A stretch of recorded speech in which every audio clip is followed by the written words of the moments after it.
Hi everybody, how you doing today? It is Tara Green here. I'm going to talk about this beautiful, pretty positive, pretty upbeat Sagittarius new moon. So November 23rd, 5:57 p.m., that is Eastern Standard Time. This chart is set for Washington, D.C. It's Placidus. And so you can see the sun and the moon conjunct at 1 degree of Sagittarius. Okay, right there. And they are connected to a fixed star called Jeshubah, which I'll get to in a minute. You can also see Venus at 9 degrees and Mercury at 10 degrees of Sag. So that's, 1, 2, 3, 4 planets in Sagittarius. So that's pretty optimistic, pretty upbeat. It is Sagittarius season. The sun just entered Sag yesterday on 11/22/22. And I am a double Sag with my Mercury in Sag too, so I pretty much know how this energy works. It is impatient, it's impulsive, even though Sagittarius is supposed to be the last of the fire signs, it's actually still pretty burning. Now, Sagittarius represents the great outdoors, the adventurers, the gypsies, the travelers, the philosophers, the metaphysicians, people asking big deal questions. They want the truth, they want justice, they have a strong sense of, rooting for justice. They want people to win. They're extremely honest. Sagittarians have a gift of what they call hoof and mouth disease. So if you find yourself being extremely blunt over the next, with all these planets in Sagittarius, you know that that's where it's coming from, straight from the horse's mouth. Now, Sagittarius rules the hips and the thighs. Sagittarius also like animals. They like sports. They're very casual. So women with Venus and Sag, need to definitely do their own thing, and they're definitely independent, and they need space to travel. They are not domestic goddesses. So Mercury in Sag is considered to be in its downfall because it is opposite the sign it rules, which is Gemini. So again, you might find yourself being too distracted because Mercury in Sag is just always thinking about everything all at once. And that's a problem anyway with the internet, too much distraction. So you might find yourself finding it a little harder to stay focused. So the ascendant for this place in time only is Gemini, with actually Mars retrograde right on the ascendant. Now this is set for Washington, D.C., so it's pretty important. Now the part of fortune, the synthesis of the sun and the moon and the rising sign is 21 Sag, so that degree is pretty important right there. And with Mars on the ascendant, there's sense of war, and there is still, all kinds of crazy talk about nuclear weapons and stuff like that. People are going to be feeling agitated, but kind of behind the scenes. A Mars retrograde in Gemini, because it is really bad for communications. It's really hard to get information across. It is like a Mercury retrograde, but with a sharp weapon or a big gun, I would say. So it's way more powerful. Mercury retrogrades themselves are not to be feared. They are not disasters, and the word disaster means without a star. So, but Mars retrograde, we're going to have to get used to this kind of exhausting, no energy, reeling in the years. Mars retrograde, from the end of October until January the 12th. So it's a good long time. So we want to review and rest and reflect and resist, and anything that starts with RE. Now, the ruler of this Sagittarius new moon, best time to set new intentions is always on a new moon, so you want to work with the element of fire. The ruler of Sag is Jupiter, and there's Jupiter up there at 28, I think it's 28, 48 or 46 degrees of Pisces, which is virtually the last degree of the zodiac. Now, Jupiter traditionally rules both signs. It rules Sagittarius and Pisces, so Jupiter is very strong here, very big influence.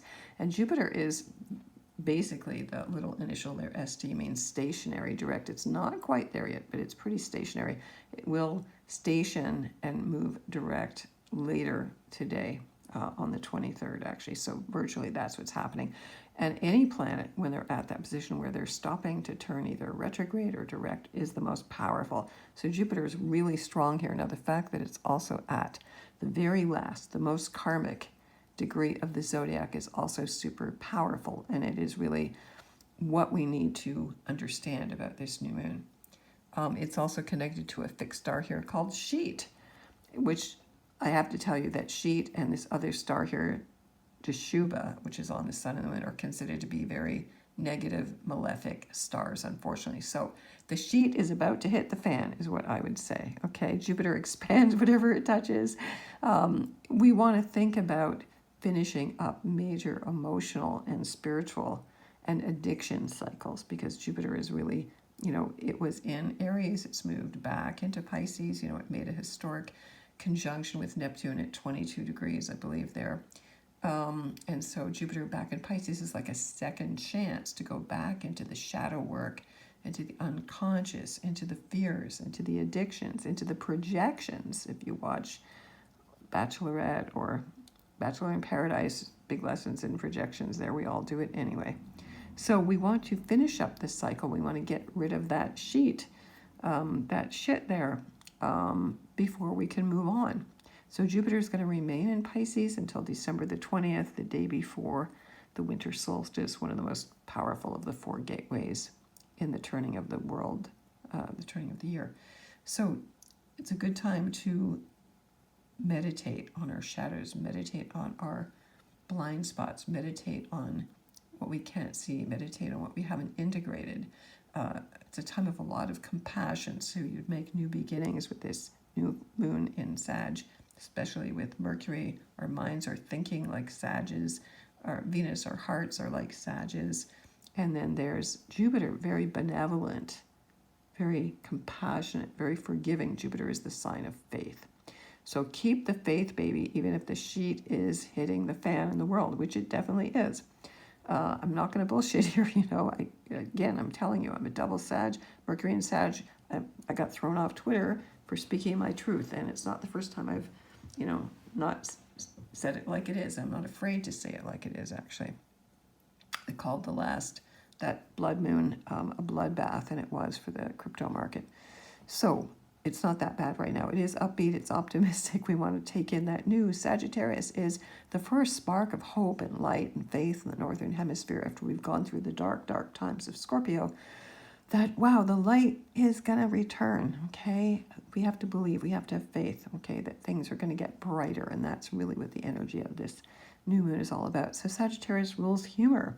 So you need to laugh. I saw something funny on Instagram, and it was a lady, I can't remember who it was, and she was saying, the meme was something like, oh, this guy thinks I'm a great woman, but I'm really three owls in a trench coat. And I thought that was hilariously funny.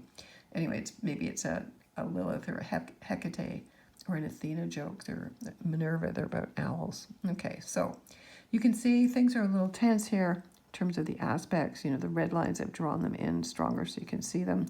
The sun and the moon are, what are they doing here? The sun and the moon, originally in late Scorpio in a way. I think this is a mistake here. They would be squaring the midheaven there at 27 Aquarius. Neptune at 22 Pisces is conjunct Jupiter. They're still in a conjunction, so they're still pretty tight. The two of them are actually sextile Pluto. So that Jupiter-Pluto sextile is very powerful. Again, fake news, illusions, delusions. The plutocrats are still trying to, control the world. You got to remember also that the U.S. has its last third exact first Pluto return. That's on December 28th, so just before the year ends. So we're still in that field of energy.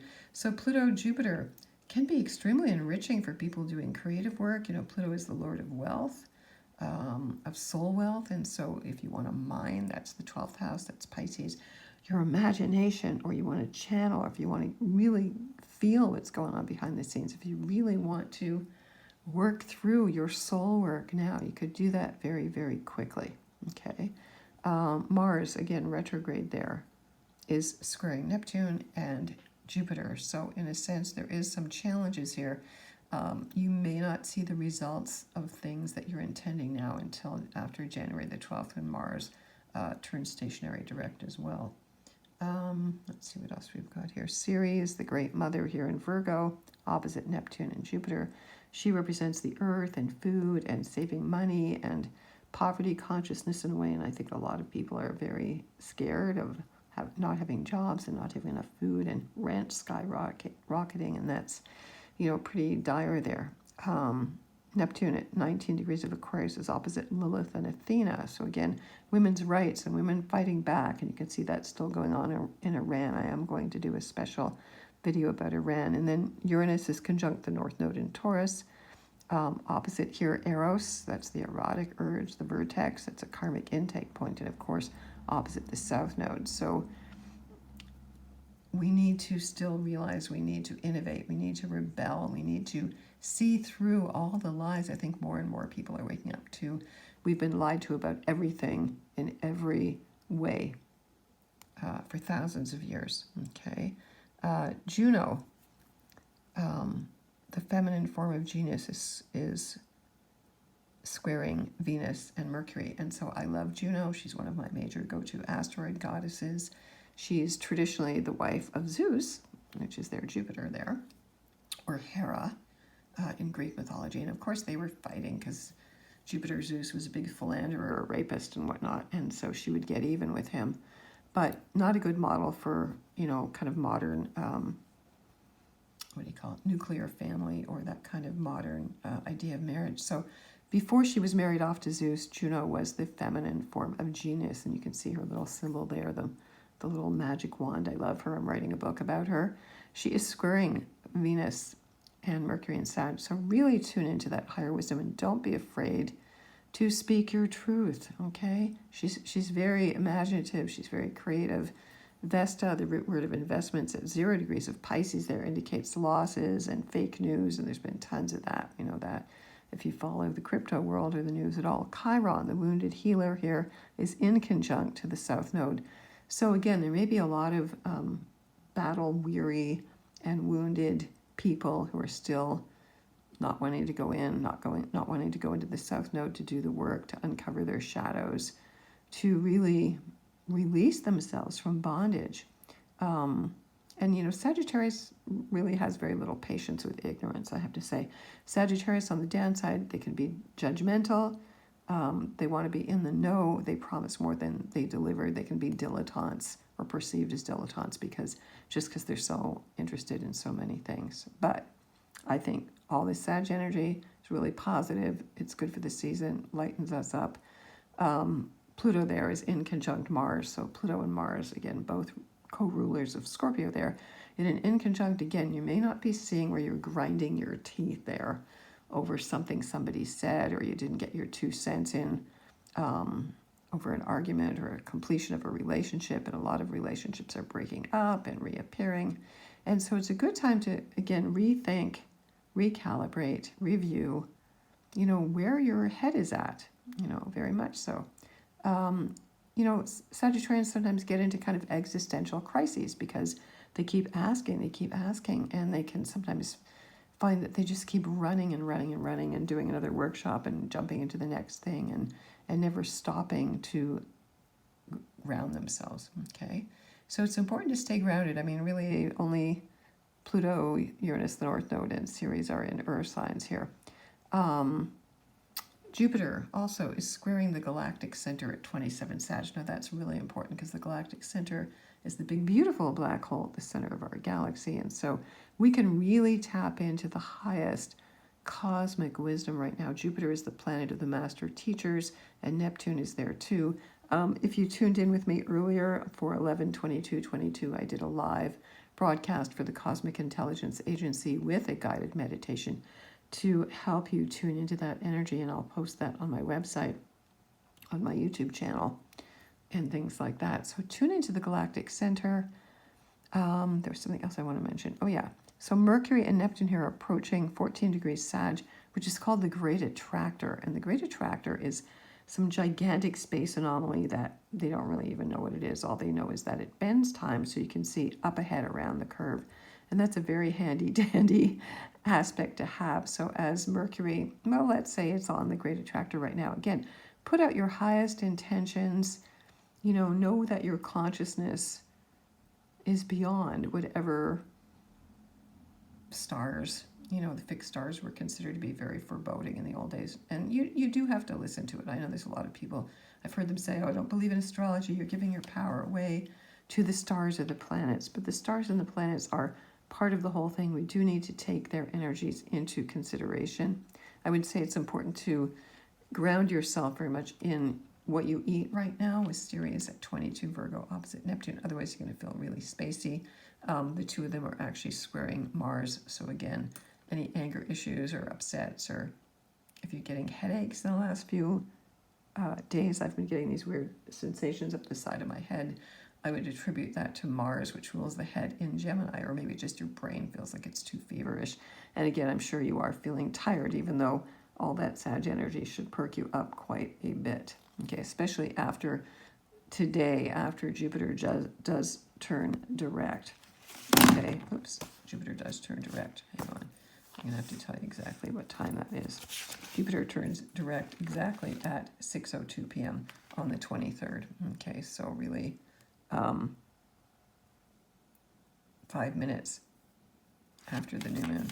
Okay, so 5 minutes after the new moon, boom, Jupiter turns direct, stationary direct. And then on the 24th, which is Thanksgiving, the moon is in Sag, of course, conjunct Venus, conjunct Mercury, trine Chiron, in conjunct Uranus, sextile Saturn, opposing Mars in Gemini, and Mercury trines Chiron. So wishing you all the best blessings. If you want to get in touch with me to find out how this new moon or any cycle is affecting you, I'm going to have a Black Friday special. If you order 2023 readings, there will be a discount. So I'm just formulating that. We'll get that out to you ASAP. Sending you many blessings. If you want to get in touch with me, I'm at taratarot.com.